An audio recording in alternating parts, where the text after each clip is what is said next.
कौन काट रहा है इस पेड़ को? इस पेड़ को कोई पूंजीपति आदमी है यहाँ, वो सैजूना के बहाना लेकर के यहाँ धंधा करने के लिए आया था। शासकीय कर्मचारियों को, जैसे पटवारी है, आरआई है, यहाँ फॉरेस्ट वाला है, इसको ला करके 2-4-5 दिन ने यहाँ मन कुकरी खिला करके ये जमीन को नपवाया है। लकड़ी ले जाओ करके यहाँ से खबर गया गांव की तरफ, तो लकड़ी ले जाओ करके जब गांव वाले बताए कि यहाँ पर पूरा जंगल कर रहा है। यह हमारी प्राकृतिक संतुलन है, हम इसको मानने वाला हैं, हम इस प्राकृतिक की पूजा करने वाला हैं। एक तरफ तो कहते हैं पेड़ लगाओ और पेड़ बचाओ करके, दूसरी तरफ से जंगल का विनाश कर रहे हैं। पेड़ लगाने की बात तो सरकारें करती जरूर है, पौधा लगाने की बात होती है, लेकिन खैरागढ़, छत्तीसगढ़ के खैरागढ़ जिले में प्रकृति का कैसा विनाश हो सकता है ये हम आपको तस्वीरों में दिखा रहे हैं। आप देख सकते हैं कि मेरे पीछे जो आप जंगल देख रहे होंगे, प्रकृति का किस तरह से विनाश कर दिया गया है। ये पूरा तस्वीरों में आप देखिए किस तरह से खैरागढ़ जिले के जंगल को उजाड़ा जा रहा है। हजारों की संख्या में पेड़ रातों रात काट दिए गए। ये पेड़ अचानक से 3-4 दिन में किस तरह से काटा गया। कभी एक घना जंगल हुआ करता था और गांव के लोगों को अब ये कड़ी आपत्ति होने लगी है कि जंगल आखिरकार बगैर परमिशन के, बगैर अनुमति के काटे कैसे जा रही है, किसकी अनुमति से सब कुछ हो रहा है। गांव वाले लोगों में काफी आक्रोश नजर आ रहा है। दादा बताएंगे ये जंगल में जो पेड़ कब से काटा जा रहा है? ये पेड़ अभी अगले हफ्ते से काटा जा रहा है। कौन काट रहा है इस पेड़ को? इस पेड़ को कोई पूंजीपति आदमी है यहाँ, वो सैजूना के बहाना लेकर के यहाँ धंधा करने के लिए आया था और यहाँ धीरे धीरे करके यहाँ घुसपैठी जमा करके यहाँ मेरा जंगल है, यहाँ मेरा ज़मीन है, ऐसे करके आदिवासी क्षेत्र में आदिवासियों को बहुमूल्य क्षेत्र में बेवकूफ़ बना करके उनको दारू मल महुआ पिला करके और शासकीय कर्मचारियों को, जैसे पटवारी है, आरआई है, यहाँ फॉरेस्ट वाला है, इसको ला करके 2-4-5 दिन ने यहाँ मन कुकरी खिला करके ये जमीन को नपवाया है और जंगल में बेहद से कटाई कर रहे हैं। तो इसका हम घना विरोध कर रहे हैं। ये होना नहीं चाहिए, क्योंकि यह हमारी प्राकृतिक संतुलन है, हम इसको मानने वाला हैं, हम इस प्राकृतिक की पूजा करने वाला हैं।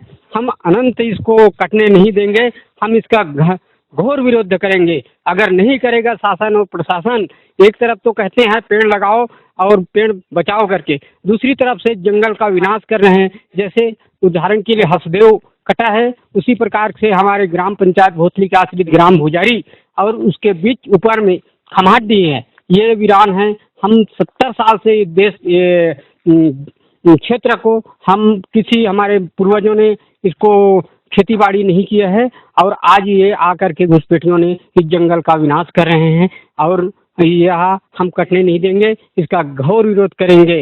हम लड़ेंगे, इस जंगल को बचाएंगे, जंगल के लिए लड़ाई लड़ेंगे। देखिए किस तरह से नारेबाजी इन लोग कर रहे हैं कि जंगल को हम बचाने के लिए पूरा तरह से तैयार हैं। औरा है, बीजा है, ताजा है, ये बहुत सारा पेड़ है यहाँ।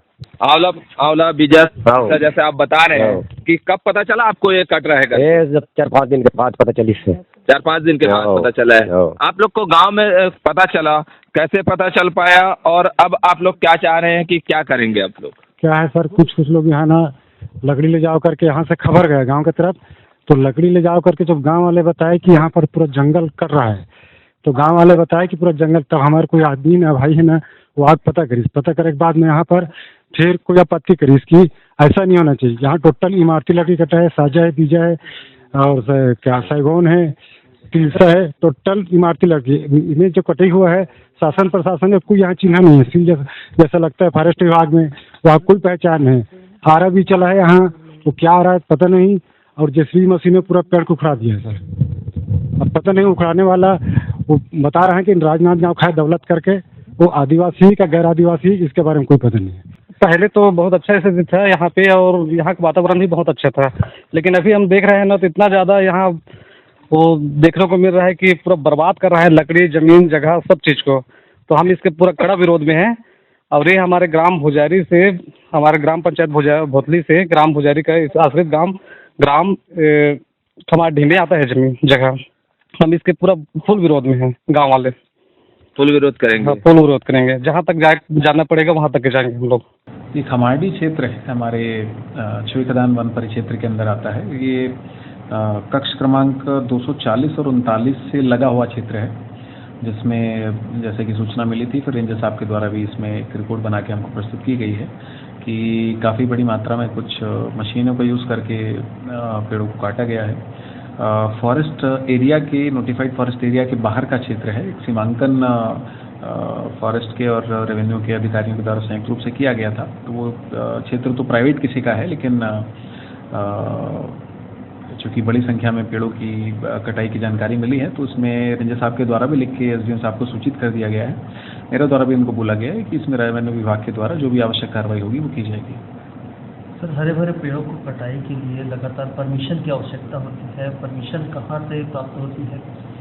रेवेन्यू क्षेत्र में कोई भी वृक्ष काटने के लिए शासन द्वारा अभी एसडीएम को अधिकृत किया गया है। एसडीएम जो संबंधित राजस्व विभाग के अनुविभागीय अधिकारी होते हैं, उनके द्वारा दी जाती है। इस पर्टिकुलर केस में ऐसा लगता है कि शायद परमिशन अभी तक जारी नहीं हुई, बाकी जांच का विषय रहेगा, इस पे देखा जा रहा है इसको। ये जानकारी मुझे मीडिया के माध्यम से कल प्राप्त हुई है और मौके पे आज पटवारी और वन विभाग की टीम गई हुई है और प्रारंभिक तौर से इसकी रिपोर्ट निकाली जा रही है और फिर आज मौके पे मौका देखने के बाद ही उसके बारे में कुछ भी बताना संभव हो पाएगा। यदि अगर वो लोग हैं अपने गतिविधियों को नहीं रोकते तो बलपूर्वक उसको इस कार्य के लिए रोका जाए। ये इस जंगल में आप देख सकते हैं कि जब हरा भरा जंगल को इस बेरहमी से काटा गया है, निजी जमीन बता करके काट दिया गया पेड़ों को। उसी जंगलों के बीच अगर आप ये देख पा रहे होंगे, ये खाली जमीन दिख रही है, इस खाली जमीन को तालाब, गांव वालों के अनुसार ये तालाब हुआ करता था। और निजी जमीन में अगर सरकारी योजना किस तरह से फलीभूत होती रही होगी, ये आप देख सकते हैं कि तालाब किस तरह, तालाब का जो जमीन जगह है वो सूख चुका है, लेकिन निजी जमीन पर किस तरह से तालाब अगर बनाया गया होगा तो क्या सरकारी योजना में इस तरह से धर्राशाही जो देखने मिलता है। आप देखिए कि पेड़ों की किस तरह से बलि दी गई, बेरहमी से काट दिया गया, और आखिर किसके परमिशन से, किसके संरक्षण के चलते इतना हरे भरे जंगल को काटा गया है। और वो सारी लकड़ियां काट दी गई जो बेशकीमती लकड़ियां थी, जिनसे इन आदिवासियों का जो है रोजमर्रा की जिंदगी है, वो तमाम लकड़ियों का वो उपयोग करते थे। इमारती लकड़ियां हैं, उसको बेरहमी से काट दिया गया है। कहीं ना कहीं ये बड़ा संरक्षण रहा है, संरक्षण का नतीजा है। और आदिवासी इन पूरे लकड़ियों के काटे जाने से बेहद आक्रोशित हैं, जिसका अंदाज़ा आप देख सकते हैं। मेरे साथ काफ़ी सारे ग्रामीण मौजूद इस मौके पर पहुंचे हैं, लेकिन आप देखिए कि इन ठूठों को देख करके आप अंदाज़ा लगा सकते हैं कि महज 3 से 4 दिनों में कितने खतरनाक तरीके से बेरहमी से जो पूरी तरह से जंगलों को उजाड़ा जा रहा है। IBC 24 के लिए प्रशांत सहारे, खैरागढ़।